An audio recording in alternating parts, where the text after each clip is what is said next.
We're up to chapter 25 over here. We spoke about how Shemuel the prophet died, and everybody was eulogizing him. Then we spoke about this man named Naval, very wealthy guy. He had a very wise and beautiful wife named Abigail. And David was on the run. He asks Naval for help. Naval says, jump in a lake. It's very selfish. And Abigail feels bad. Abigail sends him some provisions. So he gives him some food, gives him some wine, gives him some bread to him and his messengers, to him and his people. And then we're going to see that David continues his conversation with Naval. He's not going to let this go slide. It's not so simple. But we gotta build up the commentaries over here, because this is something very deep over here. So Shemuel died. We said Shemuel was equal to Moshe and Aaron put together. So just like all Am Yisrael mourned for Moshe and Aaron, all Am Yisrael mourned for Shemuel as well. During Yeshua's time, the Midrash says, the nation was busy with the land, they just got of Israel, and they were not able to eulogize it properly. It's very, very big judgment on a city if they don't eulogize their chacham properly. It's disrespectful to the Torah, right? So, God forbid the person who doesn't go to Levaya or doesn't go and cry and doesn't go and eulogize, it's din on him, judgment on him. So the Midrash says when a person was once bitten by a snake, right, he gets traumatized, right? So in general, whenever he sees a rope, he might think it's a snake. He thinks everything looks like a snake, chas v'shalom, because he got bit one time, right? That's how people get trauma. So this is why the Navi tells us that this time, Shemuel, the entire nation, eulogized him, because they were traumatized from this, that they didn't eulogize Yeshua properly. So therefore, they went out of their way to do an extra mile for Shemuel. The problem was that we're going to see Naval didn't mourn for Shemuel. One prominent man in Am Yisrael, a very wealthy guy, his name was Naval. He was angry at Shemuel for making David the king, and he refrained from eulogizing him. He opposite. What did he do? He went to shear his sheep. He made a big meal. He was partying. While the day of in Israel, they for the Gedolim, they even do Isur Melacha. They even say it's forbidden to go to work. Everyone leaves work, and the whole day is forbidden to work, because out of respect for the Chacham. And he didn't even for the Navi. He didn't get punished, right? Oh, so we're gonna see soon. Yeah, he didn't go and mourn. He went and he partied. Anybody who doesn't have gratitude towards the Chacham, the sages say to any person, if any person did good to you, you're not grateful to them, you'll Chas v'Shalom even come to Kofeh Batova Shel HaKadosh Baruch Hu also. Chas v'Shalom, you'll come to even deny being grateful to Hashem if you're not grateful to your friend. So Naval, he felt that he was from the people of Caleb ben Yefuneh, and he's from the tribe of Yehuda, and therefore he mocked David's messengers, because he said that David is not kasher. I'm from Yehuda legitimately. So therefore he didn't believe in David, and he mocked him, and he said, "Who is David? Who are you?" And he was like rebelling against him. So some say that that was why Naval didn't want to give him anything. Didn't want to go and help him. Now he also didn't like Shemuel because of that, because Shemuel anointed David. So he's upset both David and Shemuel. Now Naval, when he made himself this meal, the sage says that he was actually announcing himself as the king. Naval, that was the reason why he made that seudah. So now he thought that Shemuel died. Now it's my chance to make myself the king, and really that's what made him Mored Malchut. He made him Mored Malchut. He made him that's called rebelling against the king, and that's why David, we're going to see, eventually kills him. Naval, the Mekubalim tell us, Naval was the same letters as Lavan. He's Gilgul Lavan, Naval. Now Lavan was ungrateful to Yaakov Avinu, so Naval was also ungrateful to David. Naval means a person who does evil to those who bestow good. Naval is a person who's yeah, exactly. It's improper. He's an improper person. He does the wrong thing. So therefore, he did bad to those who did good to him. Yes, and Abigail was a Gilgul of Leah Imenu, and therefore her name was written without a yud, spelling Avigal. but really it's pronounced Abigail. David hinted to her that he knows that her neshama was that of Leah, and that's why he said Naval was Gilgul of her father, and David guarded Naval's sheep just like Yaakov Avinu guarded the sheep of Lavan, and then eventually that's why David saw that he had to take Abigail as a wife also, because he knew that he had a connection to Yaakov and she had a connection to Leah. Okay, good. So now the Gemara says also in Masech Kiddushin there was a person named Plimo, who was a person at the time of the Gemara who used to taunt the Satan. So the Gemara says he used to say every day, "May an arrow should go in the eyes of Satan." So one Erev Yom Kippur, Satan came to him as a poor man at the door. Plimo gave him bread, and the poor man said, "Listen, you're gonna give everybody's eating today, so that mafseket. Everybody's eating last meal before Yom Kippur, sitting down like a person. You're gonna give me bread and make me eat outside? Invite me in." So he brought him inside. He says he put him on a random table and chair in the corner. He says, "What? Everybody is sitting together. You're gonna put me in the corner?" So he puts him on the table.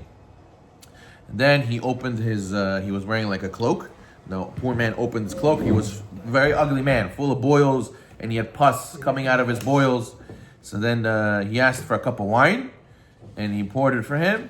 The man coughed up phlegm into the cup. He disgusted everybody at the table, and Flimo got angry, and he yelled at him, and the poor man looked like he died. He passed out. He got so nervous. He died. So then Plimo was so afraid that he heard in the street already in the window somebody saying, "Oh, the Flimo killed a poor man. He killed him. He died because of him. He gave him a heart attack." So he heard that it was all hullabaloo outside. He got so nervous he started running away because he thought that everybody's gonna go and be the talk of the town. Satan saw that Flimo was suffering, and he caught him in the bathroom and he revealed himself to him. And Satan asked Flimo, "Did you deserve this? Because why do you always taunt me and say an arrow should go in Satan's eyes?" So he said, "Listen, I said that because I want to remind myself I should stay far away from you. So what should I do instead?" He says, "Don't say arrow should go in my eyes.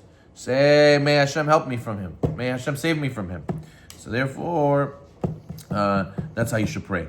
The Satan tested righteous men to see if they're going to go and follow their Yetzara.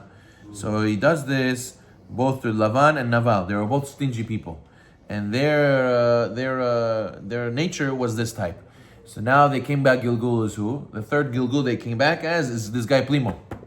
And they had to fight his desire to be stingy with this poor man. And he passed the test. But the point is that even if you don't fix it the first time, you're going to come again and fix it again the second time. If you don't fix it the second time, you're going to come a third time.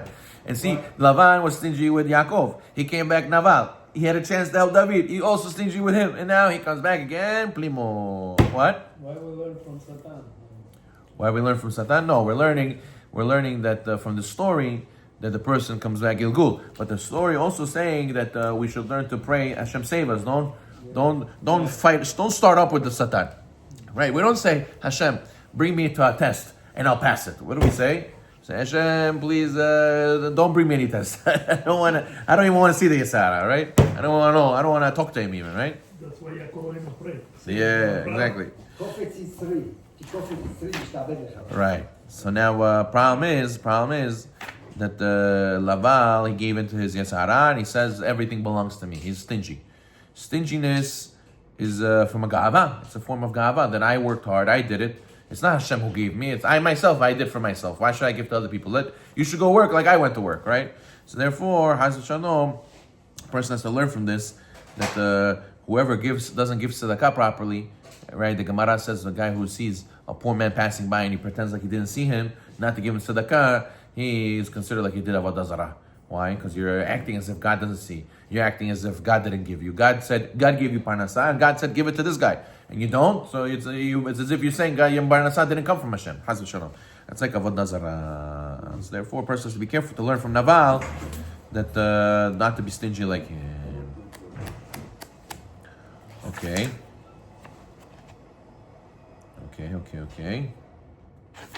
This is that. Yes. I היה לי שאלה בקשר למטה לתת צדקה. עכשיו אתה הולך, נגיד, מקום מרכזי כמו כותל מערבי. יש הרבה קבצנים שם. Yeah, collectors. If he's legit, then yes. If he's not, so there's no mitzvah. You should. The Rambam says it's better to give $1 to a lot of people than to give $100 to one person. It's better to give a lot. Yeah. Okay, good. Now, there's also a connection over here. A lot of stuff going on over here. I don't think we're going to be able to do all this today. But we're going to know. We learned in chapter 18 that Shaul gave his daughter Michal to David. And then later we saw that he gave her afterwards. He gave her afterwards to Palti ben Laish. And we said Palti ben Laish put a sword between him and her. He didn't want to touch her, right? So we said that before that Shaul thought the Kedushin was valid, right? And it was invalid, and David thought it was valid. So because of this, Palti ben Laish was said, I don't want to get involved with Safek Kedushin. I don't want to go and touch her. So now again, that we said that. So now if Palti never really married Michal, so what happened? We know that later David took her back. David took Michal back. So why was he upset? We're going to see in the pasuk that he's upset that he took Michal back. So because he lost the mitzvah overcoming his desires, overcoming his Yetzer Hara. He used to have a test and he used to overcome it. So his name became Paltiel because he overcame his tests. And Michal, she was a tzedeket. She only went out of her to Palti because of respect to her father. She really didn't want to go. She really wanted to stay with David. But the point is that David, interestingly, took Michal back. But also we're going to see in this chapter that he also takes Abigail. David takes Abigail, which is Naval's wife, after Naval passes away. And we're going to see that since he was Mori Malchut, and he has a status of a dead man anyways, so he killed him. And therefore, even though he didn't die yet, we're going to see how he took Abigail before Naval died. We see that David has this interesting thing that he takes people's wives, interestingly, right? But not because he's a desirable man. It's because he was looking to do his tikkunim, and all these people were deserving of death anyways. For example, Yachiti, Naval, also, he was supposed to die. So Abigail said, listen, you were the king technically, but not the whole nation knows you as king. So how can you take me as a wife?